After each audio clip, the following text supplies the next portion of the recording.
Mic check, mic check.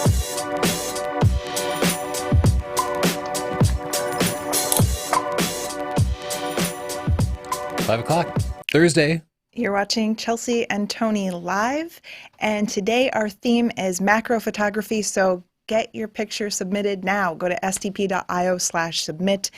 And this episode is brought to you by Squarespace. Whether you need a domain, website, or online store, make your next move with Squarespace. They have beautiful award-winning designer templates. It's so easy to make. If you can drag and drop, you can make a Squarespace website. So try it today for free. No credit card needed. Go to squarespace.com/Tony and use the coupon code PORTFOLIO for 10% off of your first purchase. If you already have a Squarespace website, go to Squarespace or go to stp.io/link and we will literally look at it in the middle of the show. If you have macro photos, that'd be even better. I have something more exciting than Squarespace. How is that possible? His name is Don. He's incredible. And he's going to be looking at your macro photos today. Hey, Don. Hello. Thanks for joining us today, Don. Thank you so much for having me here, guys. Thank you for joining us. Your photos are amazing. Yes, they are truly remarkable. We're going to be looking at some of your photos along with behind-the-scenes shots, and we can talk to you about how you get this done so people can kind of develop their macro techniques a little bit. We were talking about how one of the most awesome things about macro is you can do it like on a rainy day in your own house. You don't need to travel around the world or hire some models or something. You can literally like get some flowers and some kind of inexpensive extension tubes and make pretty incredible shots. Yeah, Don, where are most of your photos taken?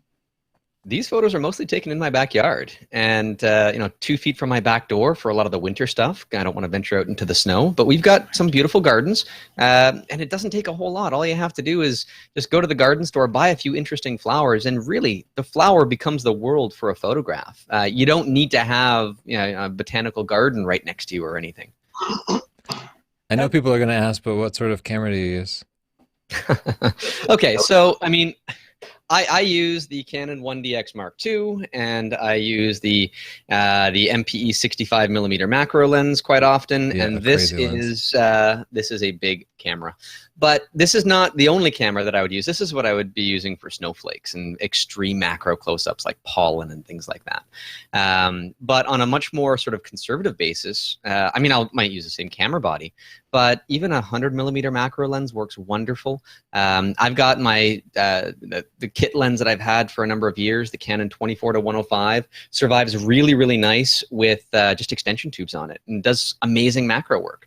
So you don't really need a whole lot of gear. I've actually been testing out recently the new Panasonic GX9. And tiny little micro four thirds camera, put a nice macro lens on it, and it can do very, fantastic work. In fact, it's easier to handle for some subjects than the big guns because that camera gets heavy over time. That's why I find this subject really exciting for our viewers, because you don't need the most expensive gear to start, and you don't need a huge studio. You don't need the most expensive props. You need a bug, which as far as I know is free. Maybe a flower that might cost $1 or so. Seems like a good project to start. It does. You can buy ladybugs. You could buy like 1,000 of them for $20 as just something to go and clear out aphid infestations in your garden. So if you have trouble finding bugs, it doesn't cost a whole lot to get way more ladybugs than you know what to do with. That's a good number of ladybugs. Yeah, I would do with like one. And quite frankly, that's a bargain. Next week, we're looking at travel. 2 weeks. 2 weeks from now, we're looking at travel photos because in 1 week, we will actually be traveling. Yeah, so I thought it was appropriate. The irony of it. This is Don's book. It's called Sky Crystals. It looks like a beautiful book. It's a hardcover, right?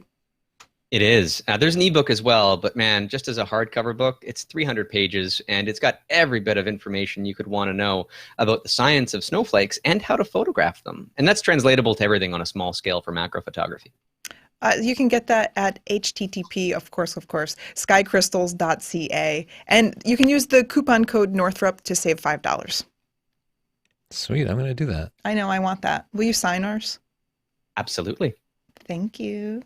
Awesome. Thanks, Don. Well, we'll come back to you in a little bit and we'll talk about how you took some photos. But why don't we take a look at a few pictures first? Okay. Sound like a plan? That's Don's. That's why it's amazing. Yeah, it's way better than our stuff. Chris, while I load up the pictures, do you have any questions for us or for Don? Yeah, the very first question was, what camera do you use? Oh, Of course. See, got that that's one why we got already. it right out of the way because we You're know right. our viewers. We're one step And ahead of them. somebody submitted this, and if they hadn't, I was going to ask it. Don, do you know the whole idea of on an APS-C camera, the crop factor, does that apply also to macro photography? Does it help you or hurt you? Yes, it helps you actually, especially if you're not pushing to the most extreme limits of magnification, where diffraction is a huge problem. If you have an APS-C or a micro four thirds camera sensor, like if I'm using the tiny little Lumix camera at the full 1:1 macro, that's about the same as 2:1, so twice the magnification on my full frame camera sensor. So if you want to get closer, then a smaller sensor can be an advantage. Cool. Awesome. I really like And then, live view, like cameras with good live view for macro stuff too, because it can be really hard to use the viewfinder. Though you have the 1DX and Mark II, that has great live view. Don, another Uh, question. Do you use, do you, snowflake stuff, you handheld it, but do you ever use Rails at all? Rails I might use when I'm doing some of my ultraviolet stuff in studio, where I'm really locked down and my subject is in a permanent position.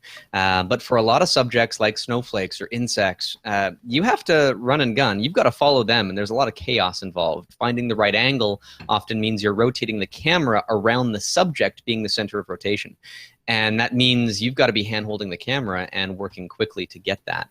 And to Tony, your point about using live view, that's great for larger subjects, flowers and the like. But when you get smaller and smaller, actually smushing your face against the back of the camera acts as a really good anchor point, and it helps you keep things nice and solid. So there's an advantage either way, depending on how big your subject is. Yeah, true that. Yes. I've used my face as an anchor for wildlife. Let's take a look at a few reader photos, and then we'll go back to Don. This be by Jeff Kendall, taken with a Canon T6S. Right away, my first impression is it seems kind of low contrast, and that's a really easy thing to fix. But if you look at the histogram, you see like everything's kind of in the middle. There's no highlights or shadows, so we can literally just crank up the contrast a little bit and maybe just bump the exposure up a tiny bit. Your thoughts on this photo, Don? I know these insect photos of live insects are so hard to execute well. What do you think? Well, this one looks like it's using ambient light. The background is the same brightness as the foreground. So that makes it even more difficult to get a good, clear shot of something at this scale, especially when you're shooting at ISO 100. Because if those wings are fluttering at all, then it's going to be blurry. Or if he's a very active bee. I've done insects in flight, and this kind of scenario would be impossible. But when they are at rest, you've got a very narrow window of time for you to get the image. I typically, for that kind of shot, would use flash. It gives me the ability to control how much light is on the foreground or background, maybe change some of the colors around a little bit. And with a setup like that, it's really easy to do because you can put flashes off camera in behind, get some nice, almost like a rim lighting on the edges of the, like a hair light on the bee, thinking in portrait terms. But it tells a story. And I think that's a really important thing with macro photography, is to always keep in mind that a story makes the image about twice as valuable to you. And so you've got a bit of that going on there as well. Any suggestions for how to actually get a moving bee in focus? Because these guys will stay on a flower for like half a second, and then they move on to the next bud. And I find it so hard to chase them down. Yeah, and autofocus is never going to be your friend for this. Yeah. In fact, if you're trying to adjust manual focus by actually moving the end of the like the focus ring on the end of the lens, you're going to be shaking the camera and hurting yourself more than helping yourself. So the technique that I typically will do is I'll figure out what framing for magnification that I need. So I'll maybe the bee is there for 1 second, and I'll adjust the focus point to where it's roughly in focus. But to get the fine-tuned focus, you physically move the entire camera forward and backward. Yeah, move and your so you're body. shifting your focal plane through the subject. And the bee is not big. I mean, the range that you have to move might be a couple of inches. And when it gets close to that perfectly in focus range, hammer down that shutter button and just take as many shots as you can. Some might be blurry, some might be slightly out of focus. Because if you're a millimeter off of focus, the eyes might be soft. And you've got to hedge your bets and just take far more shots than you think you need. Throw away all the stuff that doesn't matter. I know that kind of flies in the face of the old film school ideas of only taking specifically the shots that you're after, but there's too much chaos and randomness for you to go over here. So my keeper ratio is about, one good shot to every 100 shots that I might take in that scenario with a live insect. I think that's making a good point. I think a lot of people think they can take 1 or 2 pictures and get the shot. And if you're doing something this precise, you need to take a lot of photos and then just keep the best. Great advice. Let's zoom here. Oh, sorry. Oh, we're fighting. Bottled snowdrop. This looks like one of those bottles I used to use for modeling paint, like little model aircraft and stuff. I like this. I like the high contrast. I like the black background. It looks sharp. Yeah, I love the lighting on it. What do you think, Don? And snowdrops are a very enigmatic flower to photograph. They're kind of three-dimensional, and they have a specific character. They're hard to image, and I've photographed them myself. I think there might even be one in my images. It's in a bottle, so it's clearly like a cut flower, sort of still life, and it does that very, very well. The black contrasts the snowdrop itself very nicely. It looks sharp. The challenge with a shot like this is, again, the narrative is kind of missing in a sense. I mean, it's in a vase so that it can be smelled and enjoyed by people indoors. But I'm not seeing that. It seems a little bit too cold, like it's been cut and now it's just going to sit there in the darkness all by itself. Maybe that's the story, Don. That could be the story. It's a very sad story. It's a lonely story. But I do see your point. A good story makes a photo.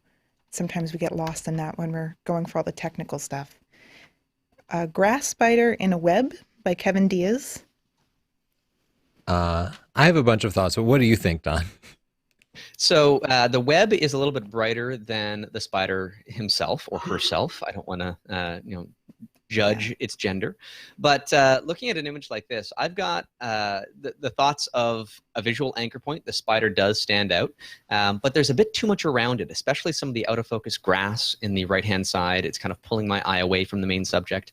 It's waiting for something, and there's nothing necessarily there for it. I'm curious, actually, if a polarizing filter might help for certain things. I've never tried it on a web, but it will definitely cut down reflections off of grass and foliage, making them a little bit darker and richer, and making that spider stand out a little bit more in a scene like this. Again, this is a natural light image, and taking control over the lighting scenario, even just with a bright LED flashlight just kind of mounted on a tripod, and there's little clamps you can get to easily do that, can be a world of difference in defining a shot like this and making it your own. Yeah, and I want to make the point that it's not that hard to rig up a custom flash thing to your camera, and I'll just take a flash and kind of mount it to something so that it's kind of pointed down to the front of the lens. You can do this with like a $25 flash and a little flash extension cable. It does not have to be an expensive thing, and it can make a world of difference in your photos. When you do macro, you always need more light because you're almost always trying to shoot at a high ISO, and you need a fast shutter speed, especially with insects like these, because you're moving around a lot and you're trying to hand hold it, and there's so much camera shake, so the flash really makes a big difference. Zach Lynn. This photo is called Identity Crisis Cauliflower. I see. An interesting love concept. It's, clearly it is green food coloring on cauliflower. It wants to become broccoli, and don't we all? So maybe there's a story there. I like to say that as soon as you take a hand in creating a photograph, you're not just making it, or you're not just taking the picture. If you change the background, if you manipulate exactly what ingredients are at play, controlling lighting, all of these things are valuable. I do this a ton in my studio, and 3 and 4 hours might go by, and I might end up with nothing useful as a result. This might have been one of those experiments that I had done and said, you know what? This might have legs, but not in its current rendition. If there was a different pattern, or if the food coloring was creating certain lines to guide my eye across it, or if maybe there was a juxtaposition with, icing sugar on top of broccoli, just to kind of play it both ways. There's lots of ideas that could carry this forward. I think this is a stepping stone towards that successful image that would come later. I think it could work as a series as well. Maybe a statement on adding something to our natural food, or taking different pictures, like you said, frosting on one or putting food coloring on other fruits and vegetables. He could have something here, but I agree with you. Without the title, I don't really know what's happening. No, I wouldn't know either. This is beautiful. I love the color contrast. Yeah, Looks I'm going to like give the it's- shot a pick. I was immediately struck by it. It looks like it is. Perfectly in focus on the Yeah. eyes, which is where I'd want it to be for this. Don, question for you. Do you think the aperture is right here? Do you think Max would have been better off using maybe a higher f-stop number and getting deeper focus, or is it perfect? What do you think? You know what? I think that it's pretty much perfect. In macro photography, the closer that you get to a subject, the shallower your depth of field is going to be. There's no question about that. And so if you adjust your aperture from, say, f8 to f16, it's not going to make a world of difference in your image.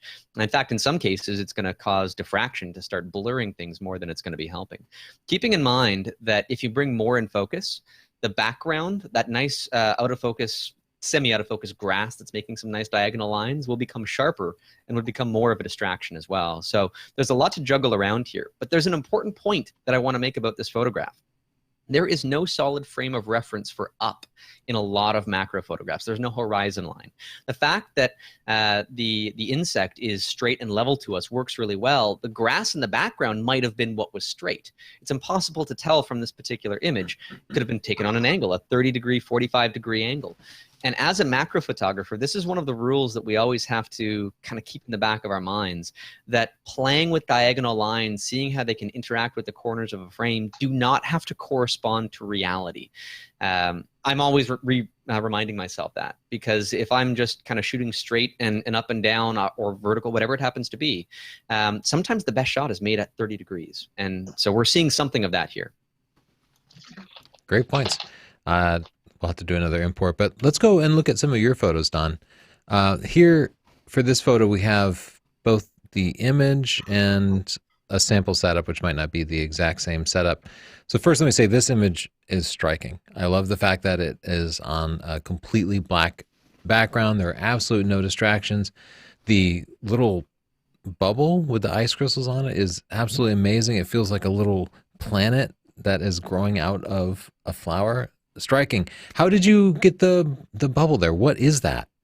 So that is a soap bubble, and it's just freezing solid in the center of that Gerbera daisy. And these kinds of images are tricky because time is of the essence. That bubble will freeze solid in about 5 seconds. So you have to understand roughly the angle that the camera is going to be at, and understand that that bubble, no matter how carefully you place it, won't be exactly where you want it to be. So there has to be some immediate adjustments left and right. It's backlit, and this is a key ingredient here. There are 2 lights on this, but they are continuous lights, not instantaneous light sources. The reason for that is if I'm using a flash in this case, I won't be able to see exactly what angle gets the light to really shine through the crystals. So you need that sort of live feedback on the subject. The giant flashlight, which is placed a fair distance away but has a fairly narrow beam, is condensed even farther using a Fresnel lens, which is just a sheet magnifier. You can buy them for $5 on Amazon. And that just refocuses that light back down into not a single point, but basically a spotlight on top of this bubble in order to get that proper backlighting and not spill onto the background, which would kind of contaminate things and add some clutter to the image that you wouldn't otherwise need. A second light is aimed underneath the flower, just off camera to the right, and that's just giving me a little bit of extra fill light to pull it out of the shadows. Wow, pretty amazing. So in this how-to setup, your camera is off to the right. Is that right? The camera would be off to the right. In this case, you've got a soap bubble that is just kind of resting on snow, not a flower. The flower doesn't add a lot of complexity. This is the bubble here. This is the backlight. Exactly. And then there's some sort of light underneath it, I think, because it looks illuminated. Oh, and this is your Fresnel lens, right? Exactly. The Fresnel lens is coming in and taking the light from the flash, the flashlight behind, and really focusing it right onto that one single spot. And it's important that the light that I'm using has a single diode, just one LED in the middle of it, not like a cluster of them. Because when you try to refocus a cluster, it'll turn into separate little light points again, and that's going to be a distraction. So just if you're going to attempt this, you don't have to buy a big expensive light like I have. You'll probably get one around $100 point, and it'll work multitasking for pretty much every area of macro photography, this included. Awesome. Thanks for sharing all your secrets. Let's take a look at, let's see. We have a couple of insect shots here, and they are all amazing. I like this one. Incredibly detailed. Here you have the focal plane like perfectly lined up with the wings, and the background just kind of falls out of focus just a little bit. Is it not so difficult to get the focal plane kind of perfectly lined up with the insect? 'Cause you have to rotate your whole body around it, right? Or is this Yeah, a it was, live it was wild animal? impossible. It was a live animal, technically in captivity. I had to bring it into my studio here, and this is 3 shots combined because I couldn't get it just absolutely perfect across the wings. One more to the left, one more to the right, just as the focal plane shifted slightly. So it's a focus stacked image. Okay. With macro photography, you can often take multiple images at slightly different focus points to extend your focus to cover the range that you need. But know that the flower in the background was not included in that focus stack. I did not need to have that sharp in order to make the image a success. This image specifically, this dragonfly, a 12-spotted skimmer, a female at that, is done using ultraviolet fluorescence. Oh, wow. So this is where I take some custom flashes that emit only ultraviolet light, and what bounces back to the camera is visible light. And so the wings of this dragonfly are normally transparent. The black spots would remain. But in fluorescence, they glow a science fiction shade of blue.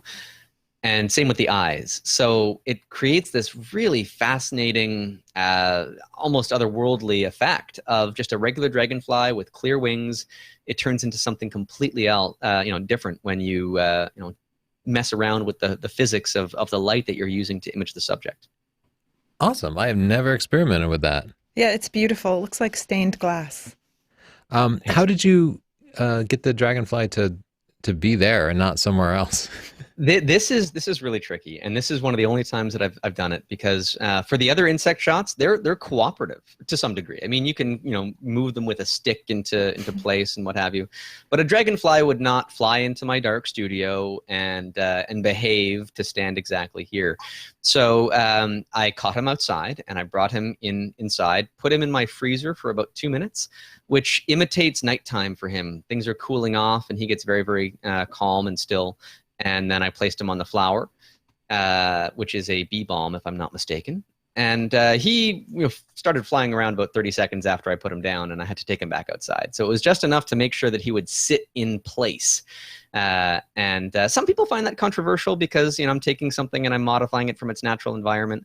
But in this case, there's no way this could happen any other way, and it's not intended to be a natural environment photograph. So I hope people can forgive me on that one. It's also something that occurs naturally. Like you said, in the morning when we go out, the dragonflies are always very still from being cool. It's not like you're exposing them to something unnatural. Exactly. I do the same thing when I'm photographing kids because they tend to move quite a lot. That is controversial, though. That's 2 minutes in the controversial. freezer, That's actually controversial. So, in your defense, I think wildlife photography, while there might be occasional minor costs to the wildlife, I also think there's a great benefit. A photo like this is educational. It makes people more aware of the animals. You get a chance to experience the animal in a way that you never would be able to with your own natural eye. And I think that improves the appreciation of the animal, which can have a real impact on a species. This is a gorgeous photo, fantastic use of color and sort of complementary magenta and green of the beetle. and textures too. I love the textures. Yeah, and we actually have a behind the scenes. I think this is the same. No, this is not the same scene, is it? No, you're right. It's the exact same scene. Where's the water in this shot?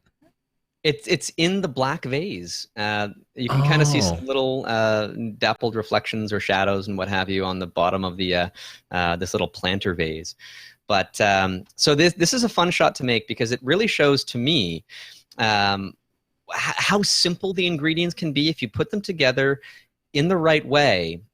Just having this fill to the brim, by the way, this vase, and a little floating flower. I put the weevil away when I took the behind the scenes image. I didn't, let him think that he was alone in the ocean.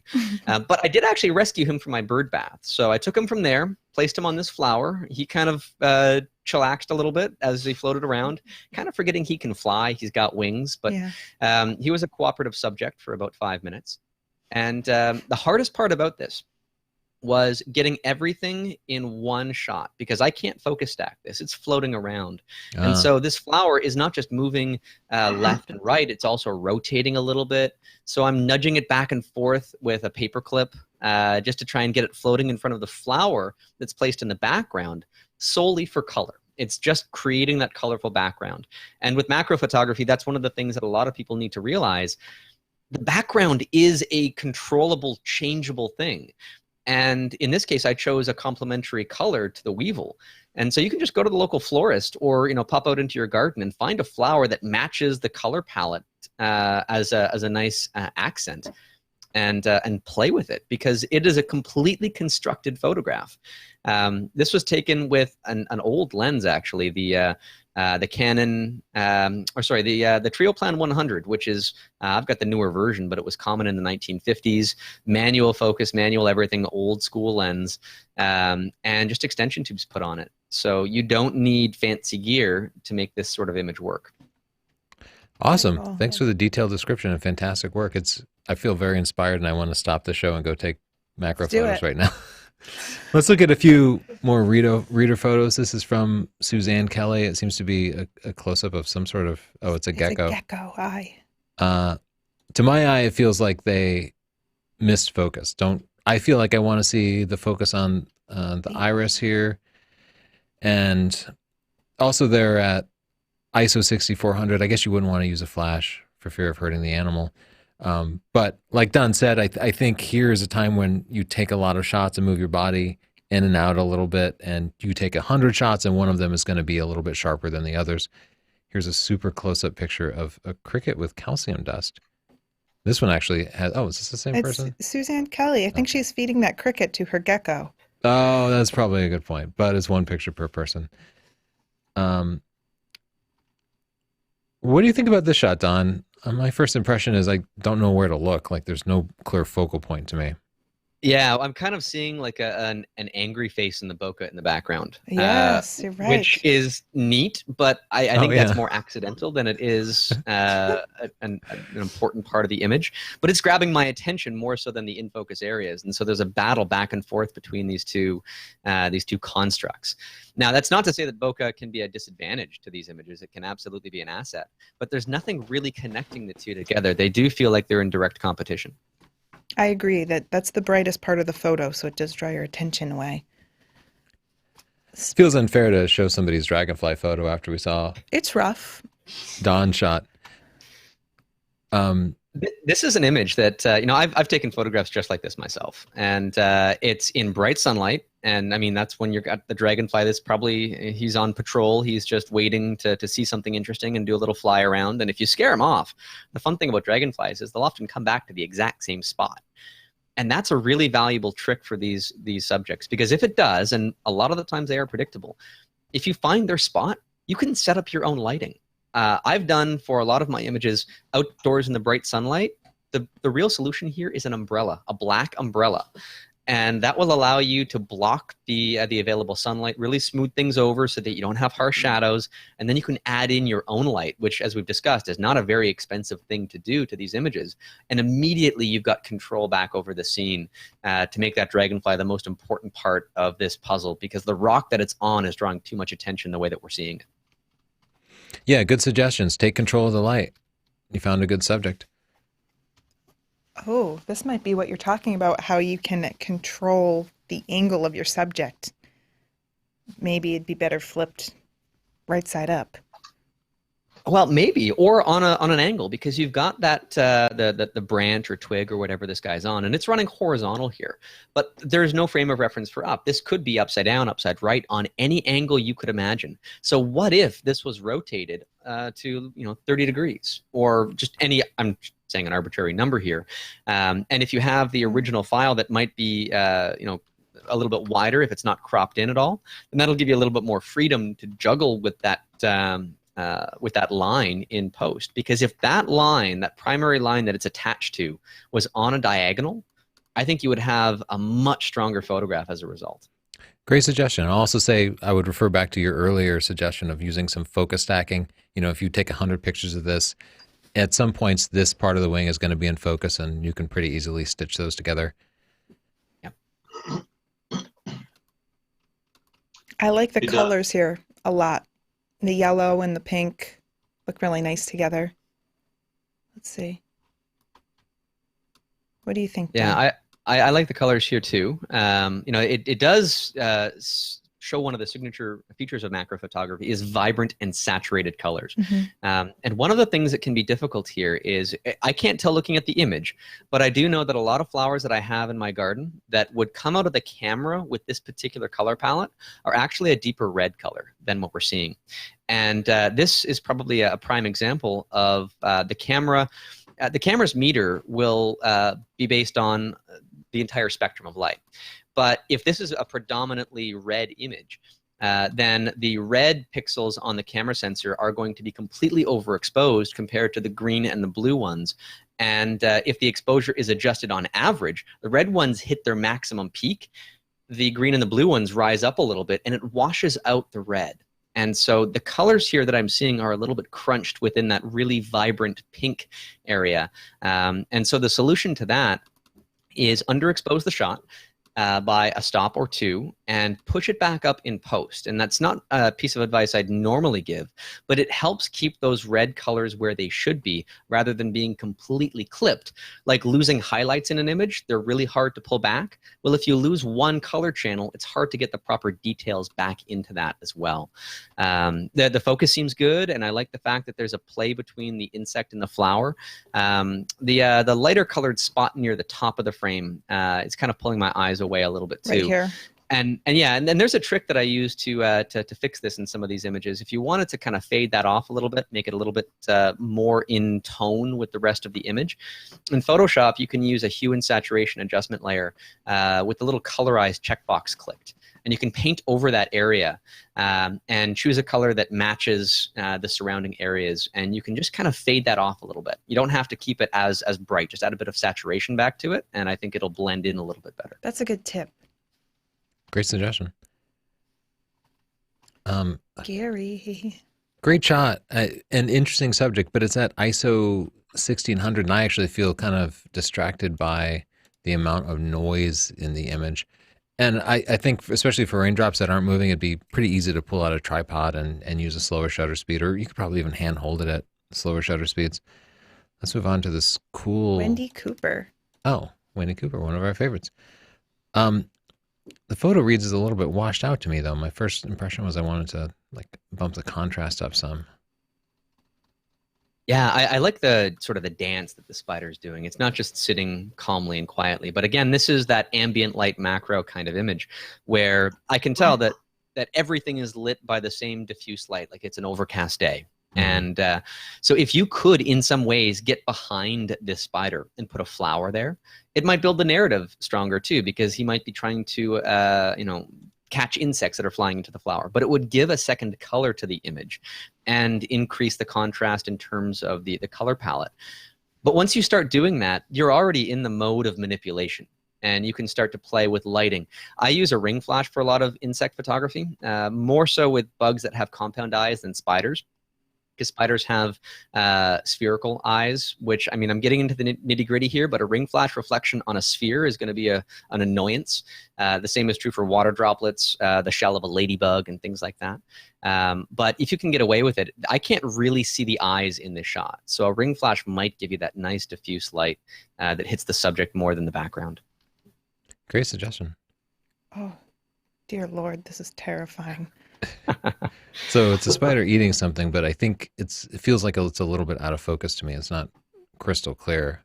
I don't think this is out of focus. I think it was a bit of motion blur. I don't see a shutter speed here at all, but I think it's actually just very small. No, that too. Yeah, maybe. Well, because this is the 1:1 shot, so maybe it was just cropped really heavily. Right. Wow. This is 1:1 too. This is beautiful. Yeah, what do you think? Is this narrow created with a focus here. flash? Like a overhead flash, maybe? I think that this is being lit overhead. It's fairly soft. I'm not seeing any shadows being cast from the legs onto the other legs. So this is nicely diffused, and I think that that's really helpful to define the subject. I think the eyes are in focus. They're kind of covered by some fur there. Yeah, right but here. it's the front legs that kind of jump right into that primal focal range, and they do fade off a little bit in the front, but I think that they handle themselves really well. And this is one of those examples where you don't really know exactly where that focal point is going to be. So I would be firing multiple shots, so long as they're not going to terrify the spider, because he's probably petrified that this gigantic monster is sitting on top of him, flashing him with lights. But I think it's a really well done shot. The background gives that nice isolation, a spider in the night, as we've often seen. And the symmetry, I think, is a really strong point in this photograph as well. The mood is also the way that he processed the photo. There's a softness, but an intensity. I think the mood fits the subject very well. Don, how do you pick your f-stop? Because as you go into higher f-stops like f22, the image becomes less sharp because of diffraction. But an image like this, I feel like it needs more depth of field because the focal plane is so shallow and the back of the spider is a big part of the subject, but it's so blurry that I find it distracting, and the front legs are very out of focus, and so I kind of wish that they were more in focus. But if you use a higher f-stop number, again, you get an overall less sharp image. And so how do you pick that balance? Yes. Yeah, all of that, right? There's no right answer. I mean, it's hard because it's dependent on the size of the subject. That's the primary issue number one. And on occasion, I've actually shot a little bit further back, knowing that I'm going to throw away some pixels in order to get a little bit more in focus in just a single shot, whether I'm trying to defeat diffraction or I just don't have enough light to deal with the subject as I get closer and closer. I typically say start at f8. Start at f8 and see what the image does. If the subject is going to be cooperative enough for a test shot, then you'll see from that image whether or not you should go smaller or wider. And if you don't have that luxury, then that's, and you get just the one chance at it, that's where I would start. Question about focus stacking. I hate focus stacking because it's such a pain. Is there some bit of software you use that makes it not a total pain? After you've done it enough times, it's almost like knitting a sweater. Like it's muscle memory. Yeah. And so I use Photoshop because Photoshop is very forgiving for the horizontal and vertical and even some perspective shifts that are introduced when it's realigning layers, more so than other platforms. Yeah. But it gives me the ability to, if I'm focus stacking, I can align all of my layers, duplicate my entire stack of layers so I have them as a backup, and then blend one of those sets. So Photoshop is going to make mistakes. Every software is going to make mistakes. But I've got all of the original layers that are aligned with the Photoshop version that I can meticulously go through and with layer masks paint on fixes for any of the problems. When I'm doing a snowflake photograph or something of that nature, it might take me 4 to 5 hours to edit one of those. So I binge watch Netflix, and that is my leisure time for the day. And then at the end of it, you know what? The automatic process gets me 80% of the way there. And if you're happy with 80%, I'm very envious of you. But I go all the way, and the more time you put in, the closer you get to perfect. Yeah. Yeah, if it were easy, then everyone would have great macro photos. Okay, let's take a look at somebody's portfolio. Which of these 3 portfolios are you feeling most drawn towards? Of course, Elliot. Look at all of those colors. I know. These are pretty beautiful. He got me. So simple and clean. Really nice layout that he chose. Yeah, I think so. It looks like we have balloons and as then a nature category. and wildlife. Great. Lovely images. Aren't they beautiful? Look at this guy. Oh my gosh. Oh, he's really cute. Not too many pictures. And he has excellent pictures. Is his blog up to date?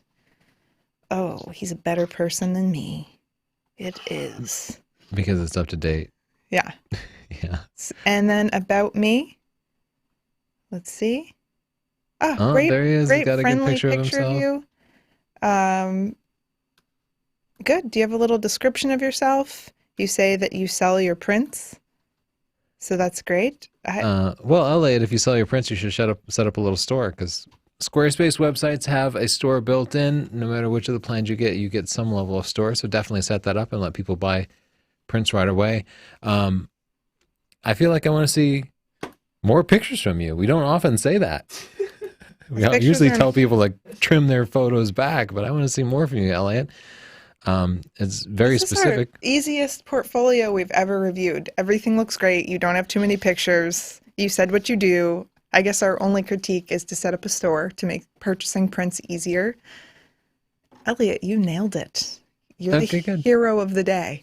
Let's see what Elliot had to say about Squarespace. Squarespace's tools have been easy to use for posting pictures and blog posts. Hopefully, I'll be able to figure out the store options and set up an online store soon. What do you know? He's already thinking about it. Elliot, I'm uncomfortable with you reading my mind. If you want to be a great like Elliot, well, you're probably going to have to practice photography a lot. But if you want a good website like Elliot, you can just go to squarespace.com/Tony and use the coupon code portfolio to get 10% off. If you want to just try it for free, no credit card needed. You can set it up for 14 days.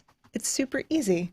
Yep, and they give you lots of tools. You can install apps on your mobile phone that allow you to update your blogs remotely and check out your analytics. And even I keep a copy of my whole portfolio offline in case I'm on an airplane and I feel like showing off to the guy next to me. That's rude. Don't do that. Thanks for Okay. sponsoring us, Thank you, Squarespace. Squarespace, for making the show possible. Let's get back to it. Yeah, let me see. Do we have... Oh, we had another example photo from Don here. Oh, is this the flower that you're talking about, Don? Yes. Yeah, I think Snowdrops this is- are my wife's favorite flowers, so we planted a whole bunch of them, and they come up everywhere in the early spring, typically when there's still snow on the ground. But this guy in the perfect spot, perfectly in bloom. It was in a bright sunny area of the yard where the snow had disappeared. So I went to a shady spot that still had some snow and sprinkled some around. And then I just shone a very bright flashlight kind of angled onto that and just kind of fading off as it went into the background.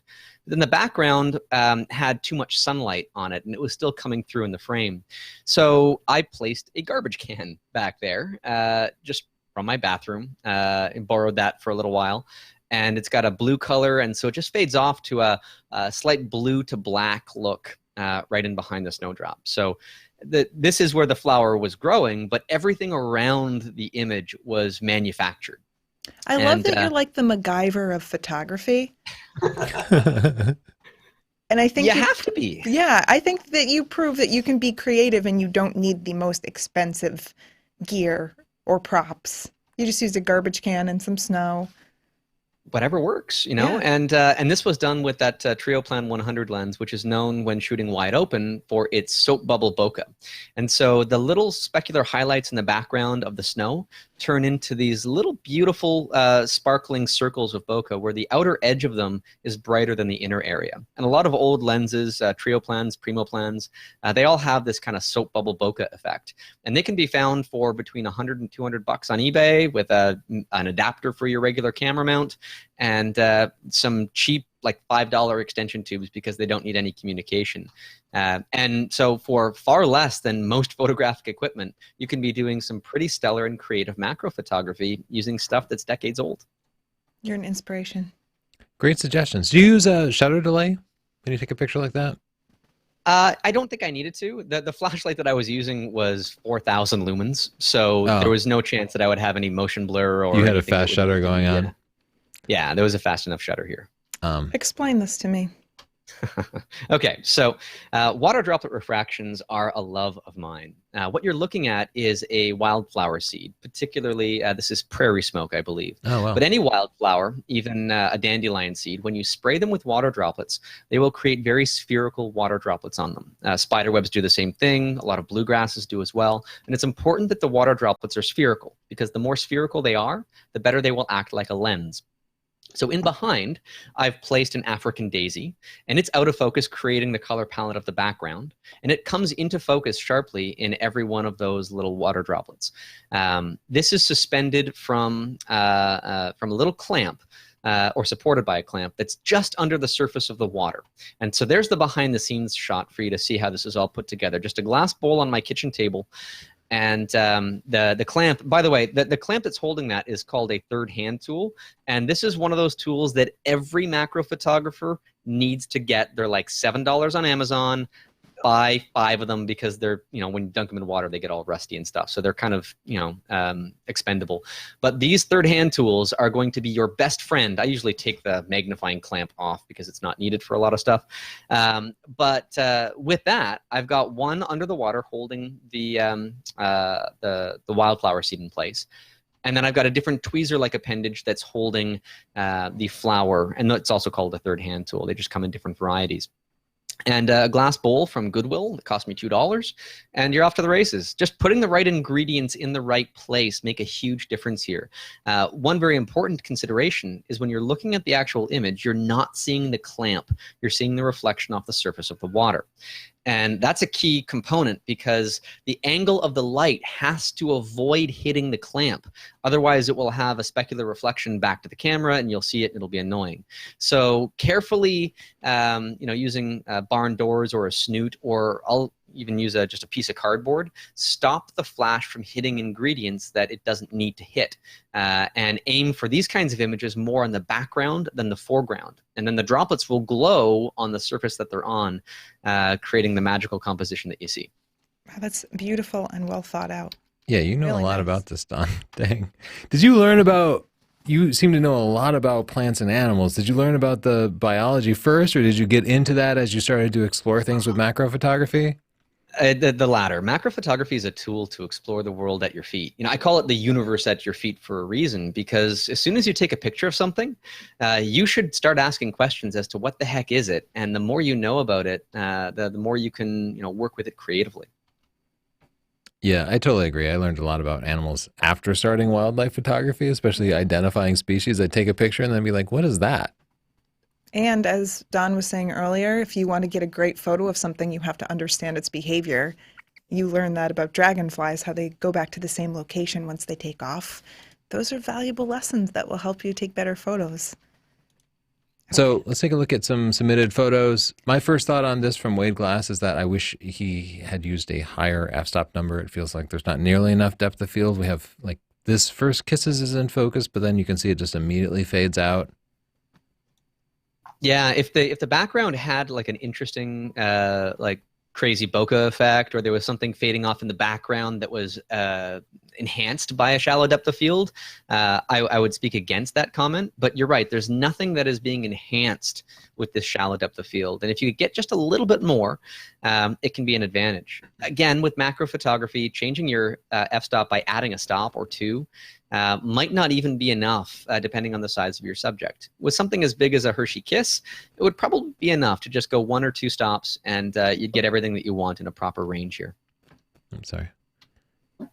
Alfredo Bravo. B. Alfredo Bravo. This is an intensely close look at a bee, and in fact, I think we can zoom in further. Man, you can see the individual, what are these called, islets, or? Don, you probably, well, anyway, this is really close.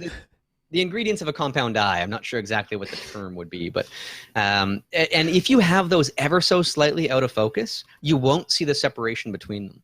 And so it's a key that if that focus is off just even by a hair, the image is going to lose a lot of impact. So I'm very happy with where this is focused. The depth of field can't really be extended much more than this for this kind of a subject. So yeah, he's at f22, just to give people an idea of what the depth of field is like. How quickly it falls off. The back of him is completely out of focus. Yeah, and there's no way that you're going to focus stack a guy like this. He's going to be moving around like crazy. I've had the good luck of focus stacking a bee in flight once, but only because I was shooting rapid fire, and as it was flying, it flew through the focus point of the camera to a different degree, and I could put 2 images together. But I think this is about as good as it gets for a bee in a flower. The only thing that could possibly change here is the lighting. And if the lighting looks like it's straight on, so probably a ring flash or something very similar, which is what I would use a lot for this. But if you have the opportunity to get a secondary flash, maybe giving a little bit of extra shadow off on the sides, it can be an advantage because the background is so close to the subject that it is illuminated the same brightness as the bee itself, and there's not the kind of separation. We get that by the little red strip there, which is really nice, and he's in a great spot for that. But the brightness on the side, if that could have more texture and those lines could be stronger, it would guide my eye right back into the bee and improve the shot. Yeah, I agree with that. What do you think of the composition of the shot? Do you find it a bit disorienting? Would you rotate it, or are you fine with This this? this is the kind of shot that I could flip 90 degrees in every direction, flip it horizontally and vertically until it just felt right. Because there's no frame of reference. Again, I like the fact that you've got a diagonal going into a corner, and that's always a good thing for the images. But is that that won't change if I flip it 90 degrees, or if I convert it, to be a horizontal or vertical or whatever you want to do to this image. Always experiment and explore with that. You'll find that the first way that it looked initially, your mind will kind of get stuck on that.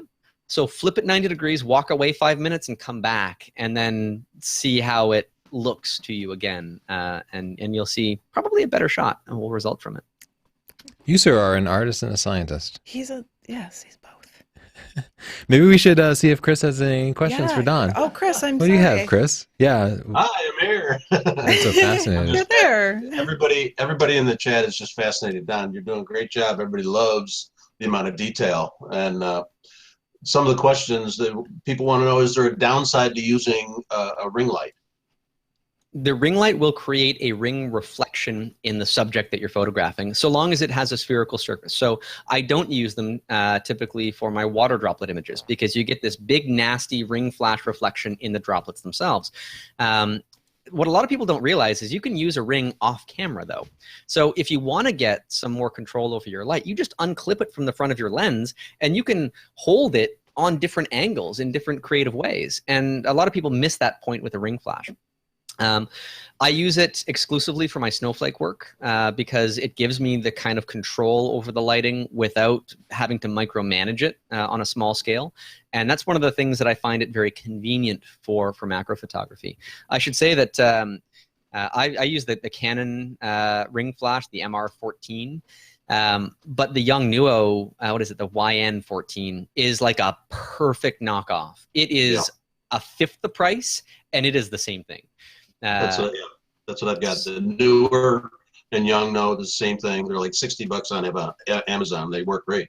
The newer one is a little bit different because I think it uses LEDs versus xenon flash tubes. And that can be an important difference because the LED flash duration is much longer. And if you're trying to use the ring flash not just for lighting control, but to remove motion blur, a xenon flash tube will have an exposure of, say, 1/20,000th of a second at its lower power settings. And this is a really important consideration because a lot of people don't realize how important flash is to remove motion blur from a subject.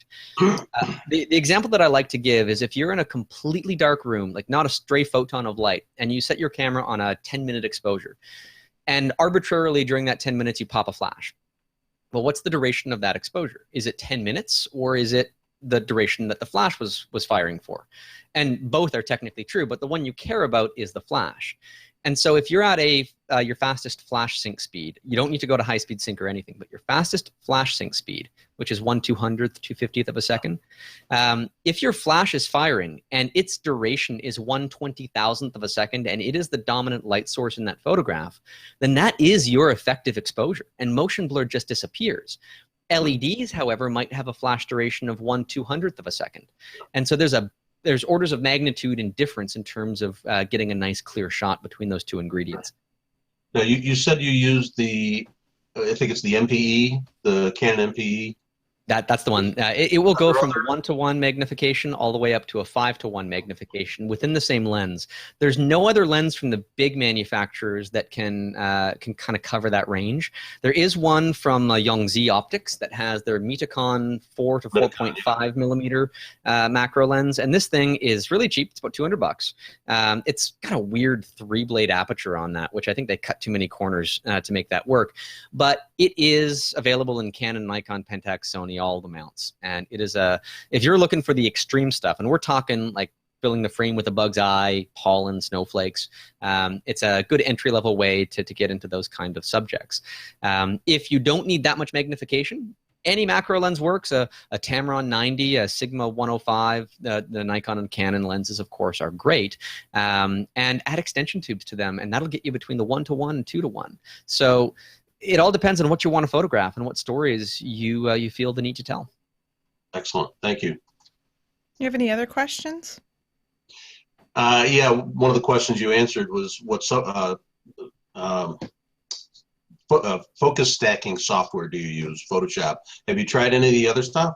I have, and in fact, I used Helicon Focus when I was doing a Discovery Channel documentary where they required me to focus stack a mosquito on a pin, front to back, perfectly crisp in focus, and then rotate it 1 degree and do the same thing again, and so on and so forth to put that together as video footage, which required complete consistency from one frame to the next.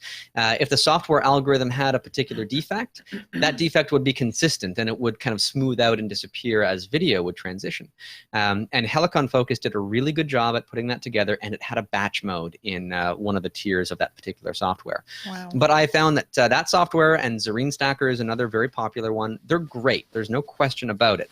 But if I want to have pixel perfect control over fixing mistakes using tools that I'm already familiar with in Photoshop using layer masks, then Photoshop is the best tool for it. And if you don't know how to use layer masks in Photoshop, this is a very repetitious process. You can learn layer masks like the back of your hand just doing one focus stack of a dozen images or so. So it's a valuable tool for many reasons.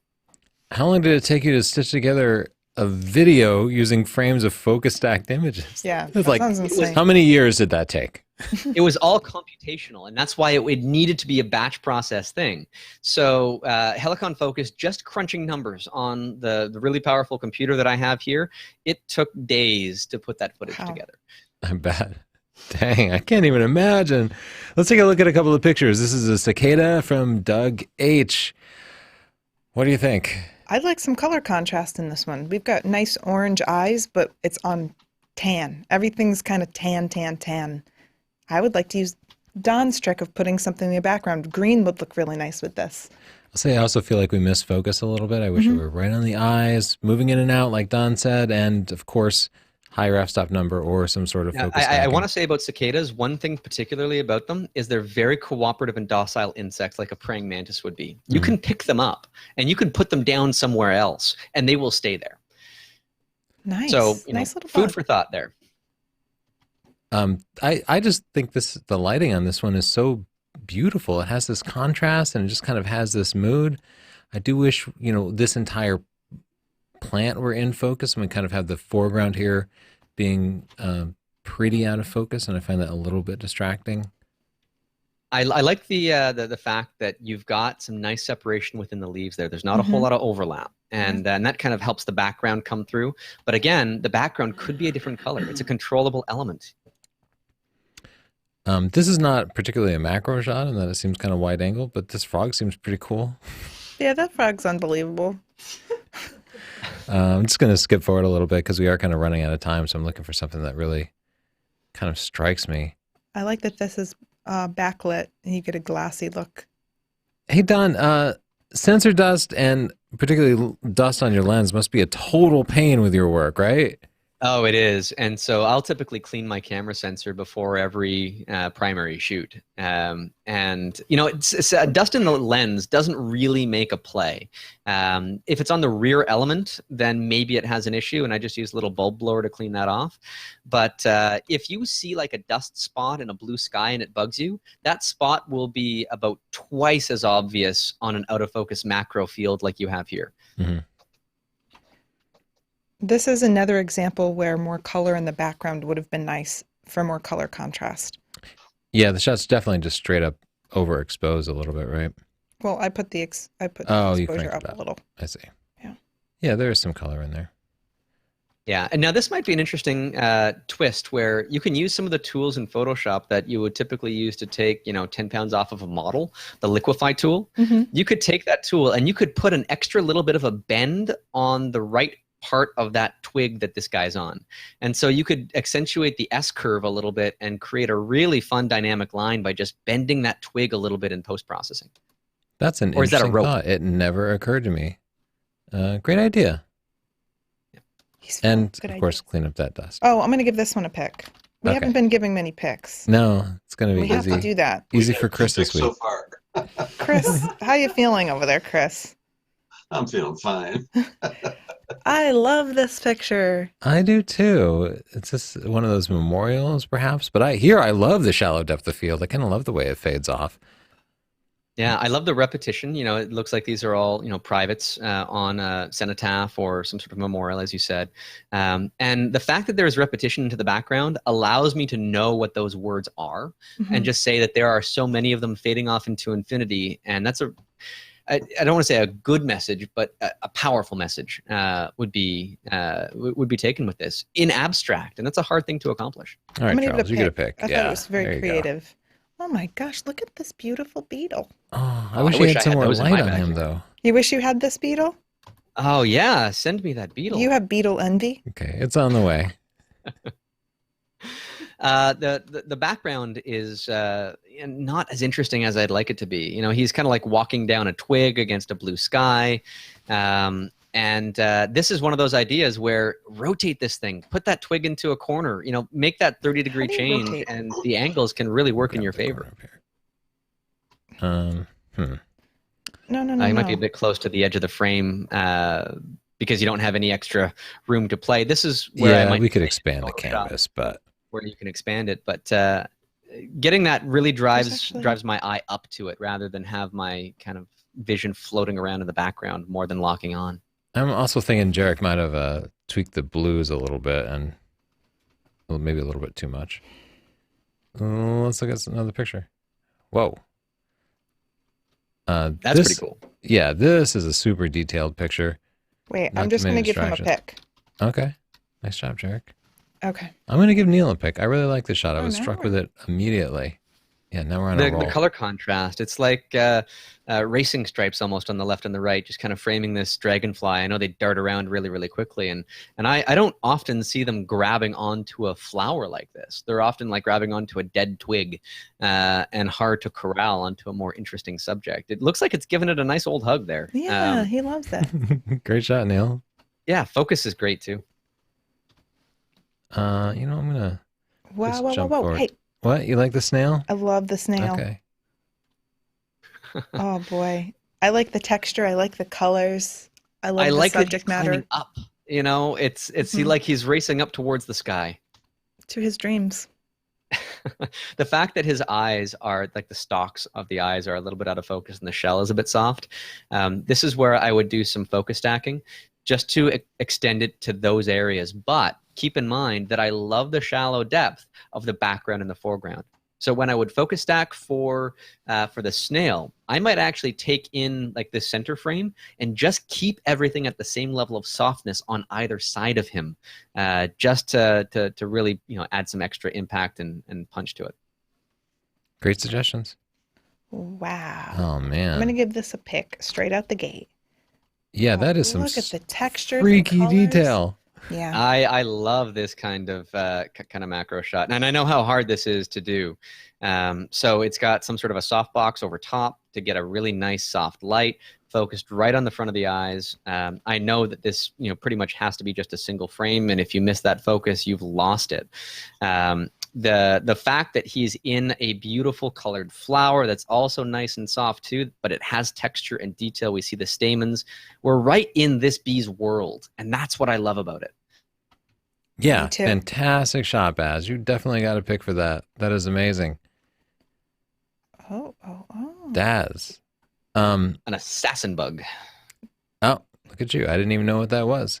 There's Smelly. clearly a lot of noise in this image, and I find that a little Yeah. bit distracting. And some I think of we those missed focus highlights on the that are eye. just blown out, they're Yeah. just pulling my eyes away from it. It's a neat composition, but needs some technical improvement. I like the composition. I like the color contrast. And I like the subject matter. But I'll agree that technically it's lacking in a few areas. I would like to see a bug. I've been spoiled Yeah, by no bugs. story there. Yeah. And that half-dead leaf in the foreground is killing me. And also, I think they brought down the highlights here because we're getting this funky, a little bit of Oh, yeah. funky stuff. Telltale sign. But Long Island Hillbilly, I love the color contrast, and I think the light is very pretty. All right, little damselfly. He looks mean. Yeah, they always look mean. I don't know what it is about these guys. They're never in a Grumpy. happy mood. No, so grumpy. Again, diagonals and lines, you can rotate this just a little bit more left or right, Yeah, just great to suggestion. just to make those diagonals a little bit stronger, to maybe straighten them out, maybe put them on, like, heck, you could even flip this image like 90 degrees or whatever you want to do just to find out what that best angle is. And I'll typically spend, I don't know, 5 or 10 minutes on a shot like this that has the potential to be shifted and manipulated, just to bring it in. And now it's more about the damselfly, his face and the expression than we were seeing to begin with. And I think that really helps the photograph.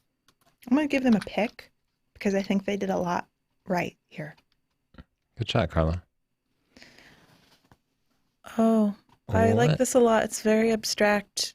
It feels I love the fact that I don't know what it is. it feels I don't know sci-fi what to that is me. either. I'm going to give it a pick. Some sort of a carnivorous plant, possibly. Mm. Let's see if we can find. Yeah, there we go. Oh, he looks shy. Feels like a little sheepish, right? Mhm. I think that's a beautiful shot. Any suggestions for Ava?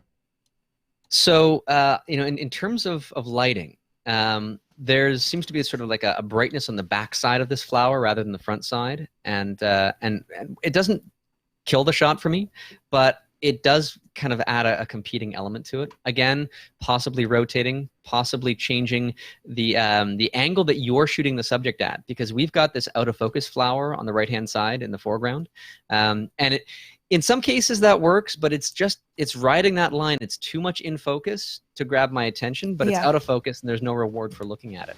So I would move around the subject, or if I knew that these guys were frequenting this flower and I'd have another chance at it, I would move that flower, just bend it out of the way and wait for another opportunity to photograph something hovering around that particular platform. I've definitely been holding the camera with one hand, and then with my left hand, I've been like moving some leaves or something out of the way, trying to Yep. create a good Yeah. foreground. You can change. This is titled Hello Nightmare. We'll take a look at a couple more pictures and then go to some Hitchhiker. questions, and we'll have to get out of here. Hitchhiker by Terrence Jackson. I love this one. Pick right away. The fact that it's on an angle, I love it. Good focus, good contrast. I like the blue surrounded by the oranges. Same. This relative of a deer fly, I'm not sure exactly what it is, but they always have just like psychedelic compound eyes. And the issue here, though, is the focus is right on the middle of the eyes, Yes. but not on the front of the eyes, where that compound eye is really going to sing. Yeah. And so while the whole body and the wing and the line from the wing works so great in this shot, if that front eye was in focus, and I don't even need to have everything sharp, but just that eye, from a focus stacking endeavor, I think that would really pull the shot up from like an 8 to a 9. So would you focus stack that, or would you consider using a higher f-stop? A higher f-stop is not going to get me anything useful at this scale. You just won't get enough extra out of it. I'm not going to get that full eye in focus, even Yeah. if I adjust that. So it would be multiple shots. But even if the back wing kind of fades off, I don't mind that. I like that softness because it gives me some nice solid lines for my eyes to follow along the subject.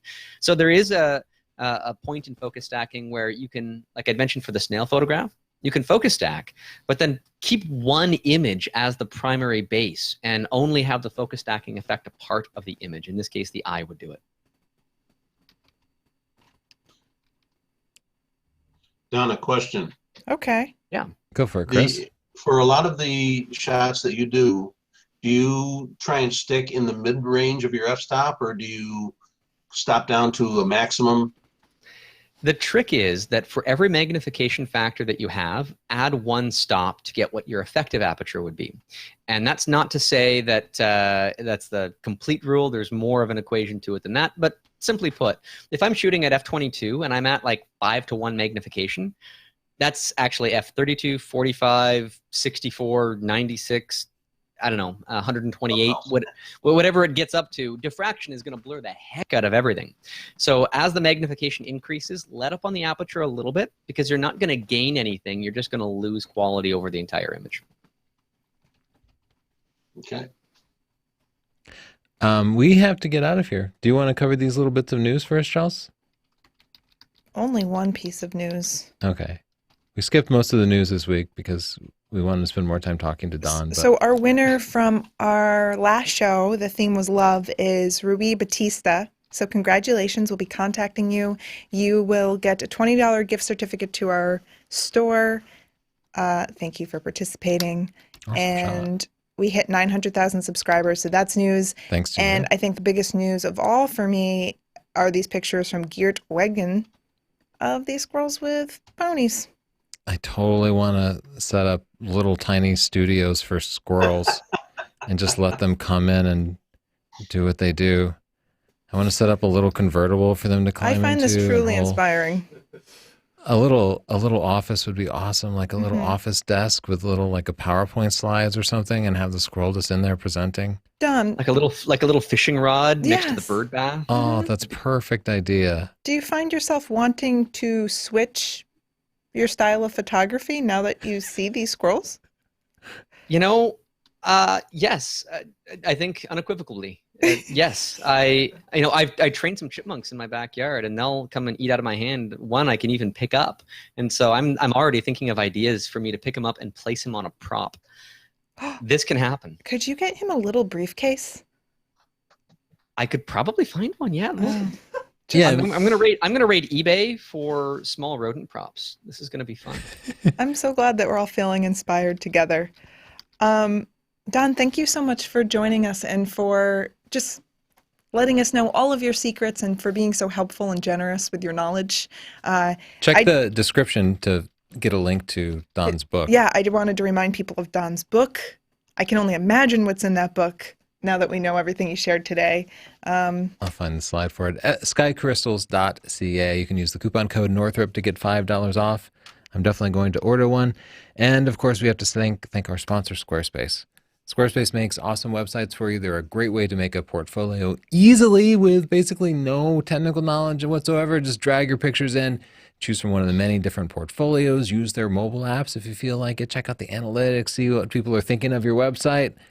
Set up an online store and actually sell your prints and make some money at it. Squarespace is the best way to host your photos. If you want your own portfolio, get a free trial at squarespace.com/Tony. No credit card required. And if you like it, use the coupon code portfolio and you'll get 10% off. Thank you, Squarespace. And thank you, Don, for joining us, spilling all your secrets. I'm sure everybody's macro photography is going to be Much stepped better up now. a whole notch. Will you come back again, Don? I would love to. Okay. Yeah, Thank thanks. You know everything. Well, and thanks for letting me kind of get on my soapbox for some of this stuff here, because macro photography plays by a different rule book. And you have to be inventive. You have to revel in your mistakes as you kind of step towards that next great idea. Like I said, I spend 3 to 4 hours in my studio making mistakes and enjoying the process of problem solving and throwing different things together to see what works, and eventually finding a great image, or at least a new idea that I didn't expect before. And that's when you push into new territory. One final thing that I want to say is every macro photograph is pretty much different from everybody else. When you're a landscape photographer and you go to that beautiful waterfall in Iceland or the Horseshoe Bend or Niagara Falls, whatever it happens to be, your image is going to be the same as so many other people's images. No matter how good it is, it's not necessarily going to be unique. And in the macro world, everything is manipulatable and controllable and random to the point where you're pretty much guaranteed a new and different shot every time you go out. And that keeps me inspired. That is very inspiring. I want to try macro myself because I haven't really tried it. So I'll be calling you, Don, trying to figure out all the problems I'm encountering. Yeah, like how do I I'll get talk you the through it. cricket to hold the tiny briefcase? I already know where you're going with this. Okay, you do know me. Chris, thank you so much for joining us, as always. You bet. And Justin as well. Okay, thanks, guys. We'll see you in 2 weeks where our topic is travel photography. Bye.